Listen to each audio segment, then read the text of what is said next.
Hi there, welcome to my video on effective remote learning. I promise this one does not feature my children. Pinky promise.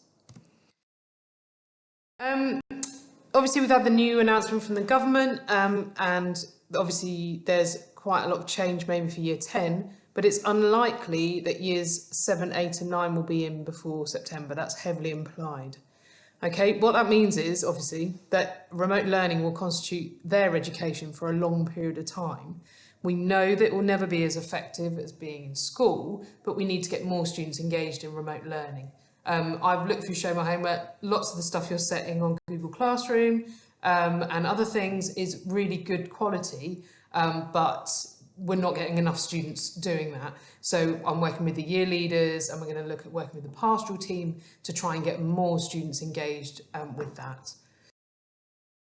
Now, whenever I start to look at anything of how effective anything is really, I always start with the Education Endowment Foundation. The EEF, I know, I am so boring about it, but I always start with them. And they've done a kind of very quickly pulled together the evidence around effective remote learning. And so they've come up with these 5 bullet points. And whenever they come up with bullet points, you think, yeah, obviously. But, you know, it's worth thinking about. It's a good place to start. Firstly, teaching quality more important than how lessons are delivered. I think that's really important to consider, given that there's been quite a furore over whether we should have online lessons, as in like live stream lessons, on how effective they can be. But ensuring access to technology is key. So, you know, even if you don't have the best laptop, if you have no way of getting online, we've got students who've got work packs, paper-based work packs, and then that has its own problems. They can do the work, but then how do they get the feedback and how do they keep going and keep motivated? They're obviously missing out. So we're trying to work on that with the government's plan of giving out laptops. There are something about peer interaction. This is quite tricky, this one, in terms of providing motivation and improving learning outcomes. I wouldn't want to do a live streaming lesson where students could talk to each other. It might be that you can share work and that you know, lots of the stuff that you guys have done around assemblies and that feeling of being together is really key, but that's a tricky one. Supporting students to work independently, obviously you know the students who work independently, they're the ones who are flying, and actually some students are doing really, really well on their own without distraction. I think the key thing here, obviously you can look at metacognition and how students learn and regulate, but I think if you actually build it into the task itself and make the task not overly complicated or overly, you know, heavy on cognitive load, then that will help students anyway. But obviously it's difficult. If you're doing a quick quiz, that's a different thing from a long extended piece of writing, okay? Different approaches to remote learning suit different types of content. That makes absolute sense, and different students. So I guess it's about variety really, and providing the students with a little bit of variety throughout the weeks. Okay, so the key thing I think is what's essential. So we talked before about our golden nuggets. So these are, I mean, what's more golden than Nick Cage? I don't know. These are our most golden nuggets. They are our nuggetiest nuggets now. They're not just we've already thought about what are our golden nuggets. Now we're going to have to cut it back even further, okay? You've got to think about the absolute essentials. What do I really need year 7s to know or do by the end of this year, given that I'm not going to be able to spend the time with them as I would? So, give you an example. So imagine I've got a unit on the Odyssey, Homer's Odyssey, that I do with year 8, and it's really good. It ticks all the boxes. It's got cultural capital, it's got text analysis, it's got looking at the values of the past, but it's actually quite heavy on teacher explanation, and you know, I have to guide them through it really carefully. It's actually quite tricky. So do I carry on with that and try and plug on with doing that online? Or, oh look, there's the National Academy and they've got a unit on the Iliad. So we don't do the Iliad, but it teaches them the same sort of things, and actually they have a quiz at the start, they have teacher explanation during the middle and note taking, and then they have another quiz at the end, so that's quite good. Or do I look at the BBC? They've got, you know, a whole wealth of video clips and people helping out with presenting different parts, Do I look at the Aristophanes lesson that they've got and actually set that to my class? Or do I stick with the Odyssey, but actually cut back some of the stuff that I normally do and just teach that bit in particular? We've really got to think about the really key, the nuggetiest of nuggets. That's a word.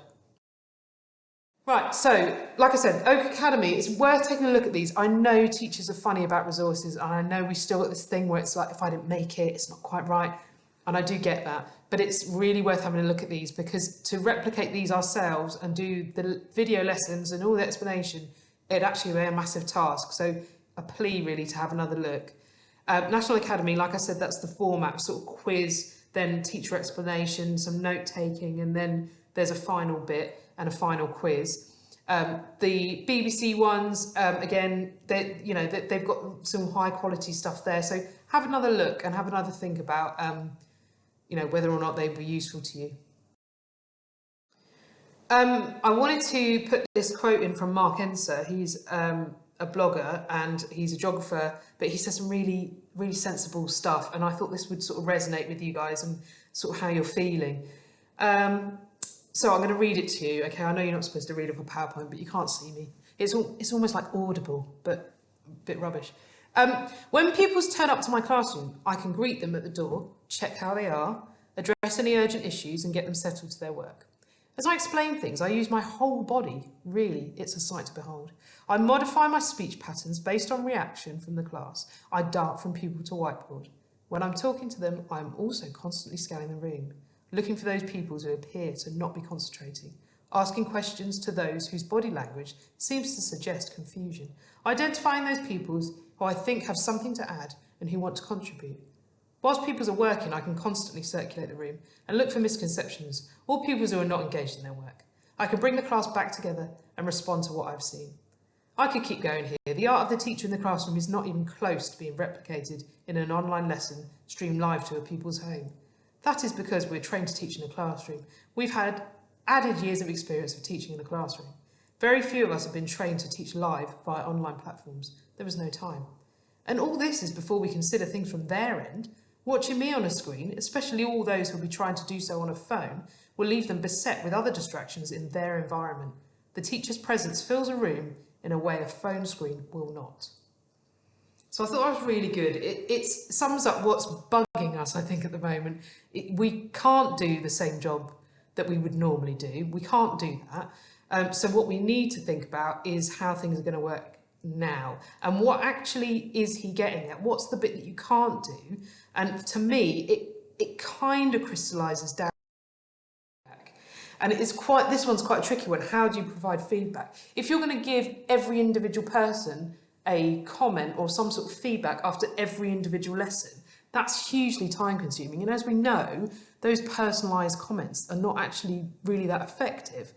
Then we've got whole class feedback. Some people have done that and it's possible, but getting students to respond to it is quite difficult, and getting that loop that we normally have, that's quite tricky. I think some of the online platforms that we've been using, like Seneca and Tassami, they do give them feedback straight away, but obviously that's very much of a, you've got 10 out of 10 type feedback, which, is useful, but is difficult for some tasks. I think praise is, more needed now than ever. We talked about before about, using praise in feedback, but actually it's really important now, isn't it, that we keep getting students going. So we can still do that with comments and show my homework badges, which they love, by the way, and wonderful work. So we can keep that going, but it's important to think about feedback. So in summary, in terms of what's effective, I think we can't be as effective at school. We've got to let that one go. What we do need to do is get more students sort of using the stuff that we've set and learning remotely at home. And we'll do that through the pastoral system and do our very best to get students to do more work online. Where possible, I actually think work should be submitted, because if we're leaving it up to students, we know that doesn't always work, and that approach of "I trust you to do it," unfortunately, disproportionately affects boys and disadvantaged students. So I think where you can get them to do screenshots or take a photo of their work even, that needs to happen. And then the key to that is then on Show My Homework marking it as being submitted.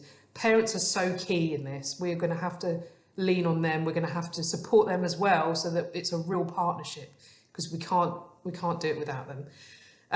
Can you please discuss with your departments about what's absolutely essential? You know, how are you going to pare back, or how are you going to change, or do you want to use other things?